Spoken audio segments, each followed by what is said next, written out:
The Plains of Abraham is a historic area within the Battlefields Park in Quebec City, Quebec, Canada. The land is the site of the Battle of the Plains of Abraham, which took place on 13 September 1759. But hundreds of acres of the fields became used for grazing, housing, and minor industrial structures. Only in 1908 was the land ceded to Quebec City, though administered by the specifically created and federally run National Battlefields Commission. The park is today used by 4 million visitors and tourists annually for sports, relaxation, outdoor concerts, and festivals. Name and features. The plains are likely named after Abraham Martin, a fisherman and river pilot called the Scott. Martin moved to Quebec City in 1635 with his wife Marguerite Longleur and received 32 acres of land divided between the lower town and promontory, from the Company of New France.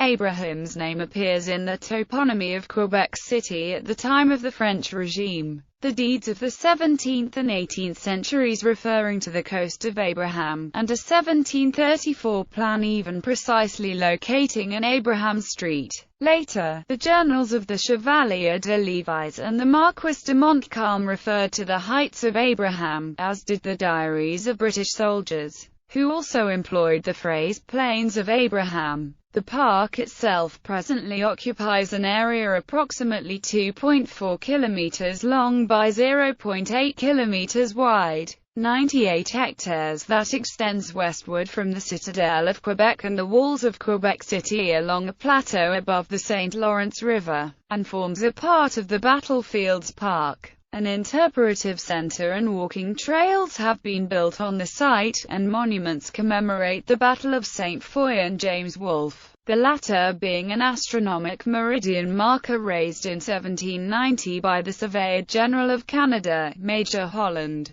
on the site where Wolfe was said to have died. In 1913, the National Battlefields Commission placed a column identical to one that had been built on the site in 1849, and a replica cross of sacrifice was constructed on the plains to commemorate soldiers who were lost in World War I. It continues to be the location of Remembrance Day ceremonies every year. History. On 13 September 1758, the area was the scene of the Battle of the Plains of Abraham, part of the French and Indian War, which was itself part of the 7 Years' War. On that date, British soldiers under the command of General Wolfe climbed the steep cliff under the city in darkness, surprising and defeating the French through a single deadly volley of musket fire, causing the battle to be over within 30 minutes. Both Wolfe and the French commander, the Marquis de Montcalm, died of their wounds, but the battle left control of Quebec City to the British, eventually allowing them to take control of Canada the following year. The plains thereafter remained nondescript fields, with only a monument to Wolfe as a reminder of the events that took place.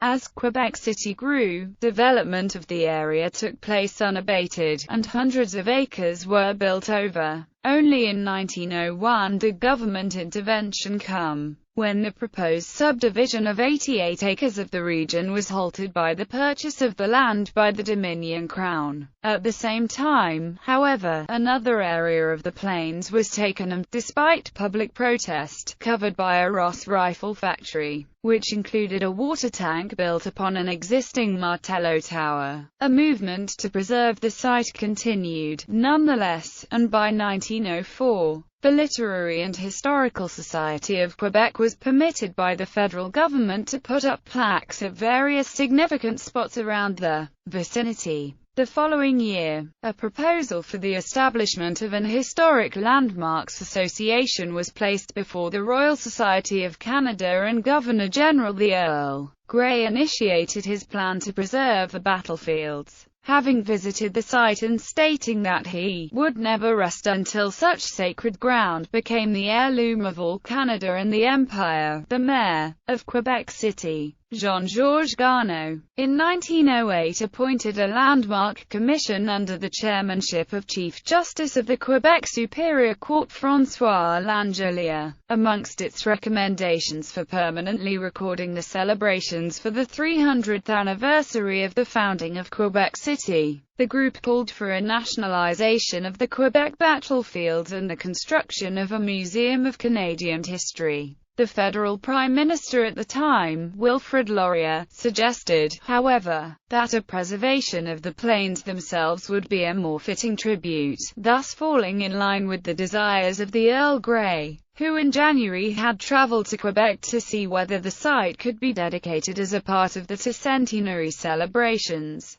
By the 17th of March, the park was created, becoming the first National Historic Site in Canada, and was placed under the auspices of the newly and specifically formed National Battlefields Commission, a group that, following the lead of Edward VII, began to collect historical data relating to the plains and the battles that took place on them. Finally, on the 24th of July 1908, the King's eldest son, Prince George, Prince of Wales, dedicated the Quebec Battlefields Park at the Plains of Abraham, then presenting the title deeds of the lands to the Governor-General. The events were popular with Quebec residents, leading Laurier to opine that Quebecers were monarchical by religion, by habit, and by the remembrance of past history. The official memorial record of the anniversary was titled The King's Book of Quebec, with the assent of the King. The volume was published in 1911. The site has become an urban park within Quebec City. The National Battlefields Commission has compared its use to that of Central Park in New York City and Hyde Park in London. It has thus seen various events staged on it, most regularly during the Fête Nationale du Québec, the Quebec Winter Carnival,